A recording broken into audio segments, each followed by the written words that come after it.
Hi guys, welcome back. It's Amanda. Thank you so much for taking the time to join me on this video today. We're going to be working on a Crockpot meal today. We're going to be making something using all items from food storage, stuff that has been sitting on my shelf, and I need to make use of it. You know, what's the point of having it if you don't use it?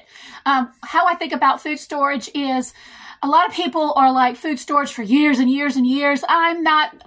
My mind doesn't work that way.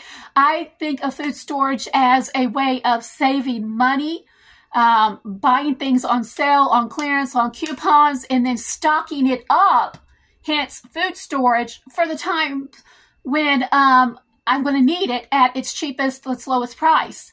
I do have a bunch of very, very long-term storage, but that's just for like emergencies. So, but I've really tried to focus on stuff that I can get at its cheapest, or sometimes just stuff that's not necessarily the cheapest, but sometimes just a lot of food storage for convenience. And I'll show you that item in a minute. But anyway, we're going to be making we're going to be putting everything in our crock pot, so it's going to be really fast. It's kind of a dump and go. It shouldn't take you more than 15 minutes, not even. Good night. I only have to whip up one thing, probably less than 10 minutes to whip it up and throw it in your crock pot. We're going to be making a Sloppy Joe casserole is what we're going to be making. This one is going to be utilizing, like I said, everything I've got. Let me show you what I got. We will be using this Jiffy mix right here to go on top of it. I am going to be tweaking this recipe and adding some other stuff to it, but this is expired. This was expired by, oh, let's see. This was 2022. Needs to be used up. Don't want to waste it. Need to be used up. The other thing, and by the way, that was gifted to me. I guess you could say gifted it. My daughter works at the Salvation Army, and they donate food. They're not, where she's at, they don't take food. They don't take food. So they kind of divvied it up between everybody, and she bought me some home. I'm also going to be using the main ingredient right here. This is my favorite food storage, y'all. Keystone.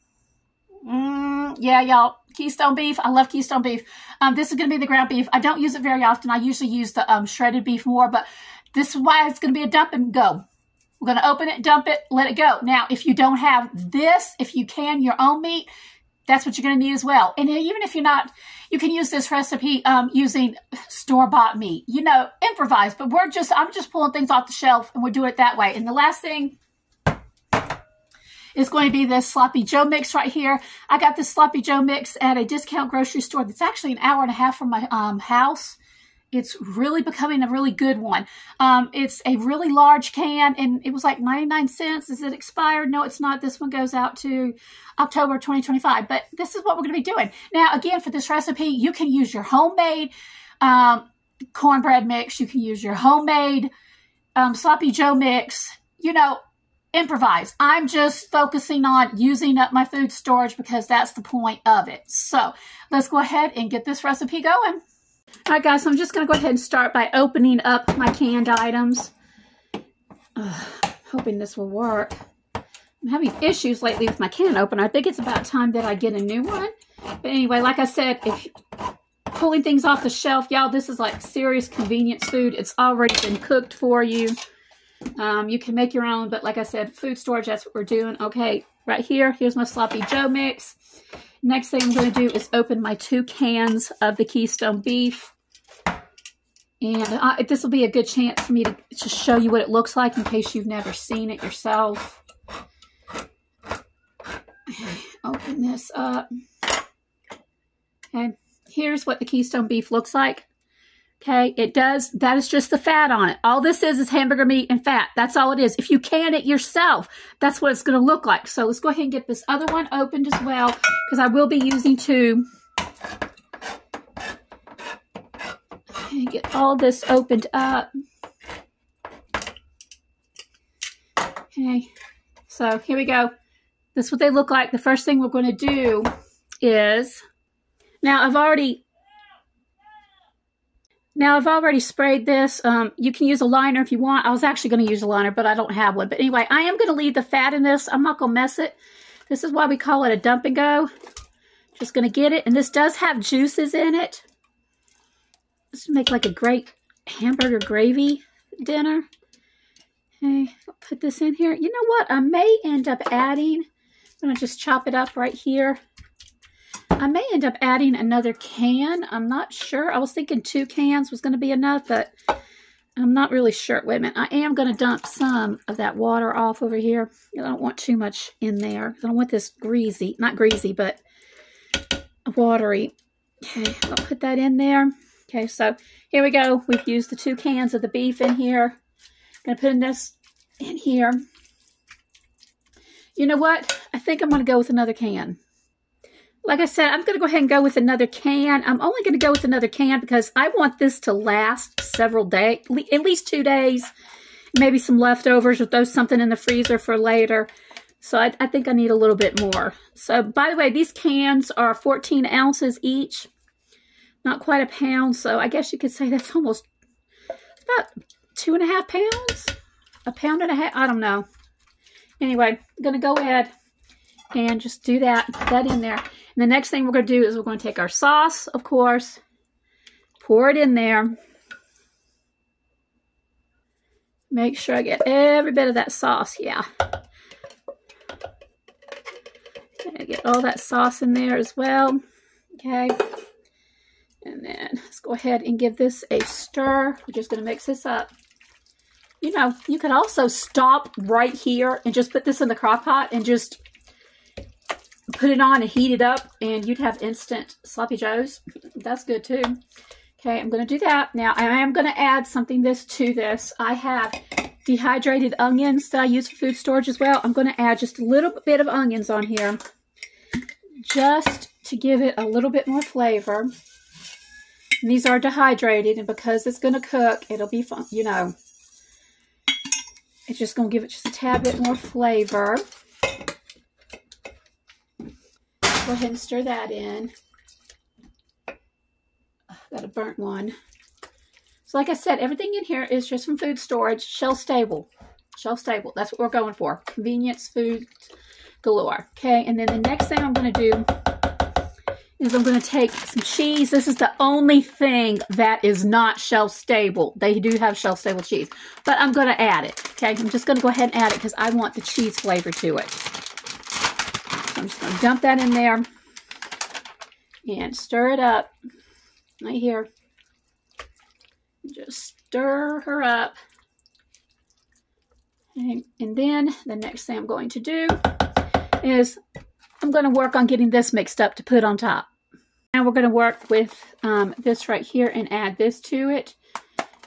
The only thing that's not shelf stable in here is eggs. I do have chickens. They are not laying at this moment because it's going into it just got through molting. But one of the items I do have that goes in here, it does have it. So here's our cornmeal. Okay, I'll take that in there. That needs to be broken up with a fork because it's kind of... Okay, and then we're just going to go ahead. The next shelf-stable item that goes in it is this pantry milk. Get this pantry milk at Dollar Tree, $1.25. Great shelf-stable item until you need it. Of course, once you use it, you're going to have to add, you're going to have to put it into the refrigerator. So let's go ahead and add our 1/3 cup of milk and our 1 egg. Okay, let's get all of this mixed up. Now, if you wanted to, you could also put some cheese in this right here. Yeah, but I'm trying to focus again just on what I have in the pantry that doesn't require refrigeration and all that stuff. But the egg did. Normally, my eggs wouldn't require refrigeration because, you know, if you have your own chickens, they don't need that. And as long as you use them up good. So anyway, I've got this all mixed up. And the next thing I'm going to do is I'm going to take this and I'm going to pour this on top of here. Let's go ahead. And hopefully I can do this evenly. Let's get this smoothed out. Let me see if I can bring you in a little bit closer. Okay, go ahead and just take this and pour it on top.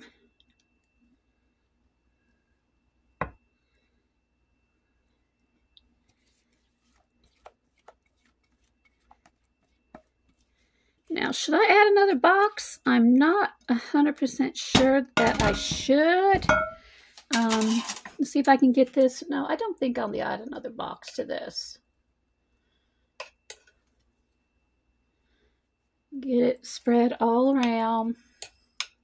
And then what we're going to do is we're going to put this into the crock pot and put it into the crock pot, set it on high, and let it cook for about 3 or 4 hours. So that's the next item.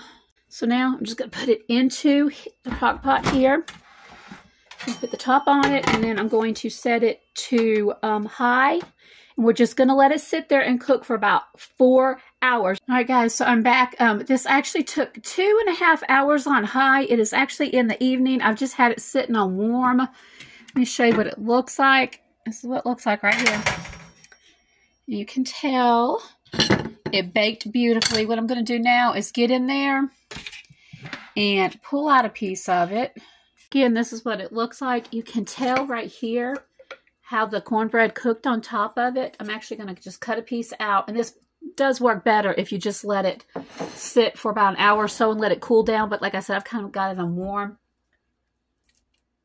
Okay, I'm going to do that. And I'm probably going to need, I think a spoon would work a whole lot better with this. Okay. Take it out.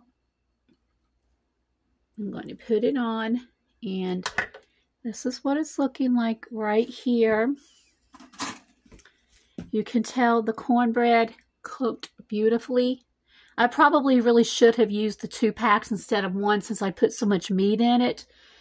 Here's what everything looks like. It's really cheesy. It's really good. All you would need to do, get you a clear view. You can see this right here. And up here is the cornbread crust on it, and right here.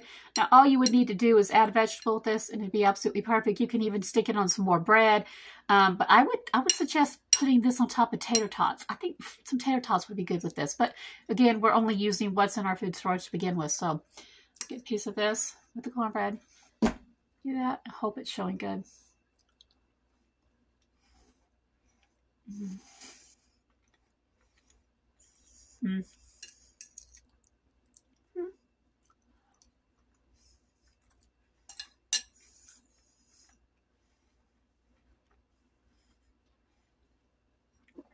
That's good, y'all.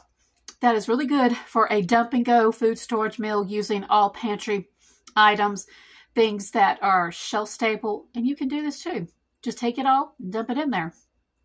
So, hope you guys are having a great day. I need to stop this because it's too late in the evening and I'm going to give myself heartburn. But anyway, like I said, it worked good. I would definitely add 2 boxes of this. I should have added the 2 boxes, but this is fine. But like I said, this ended up taking roughly 2.5 hours on high. 2.5 hours on high. You could probably do it 4 hours on low. But I did it on high because I wanted to make sure that cornbread cooked. So anyway, you guys have an amazing day if you like this video.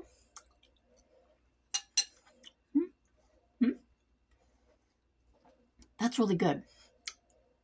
Like, share, subscribe. Till the next video. God bless.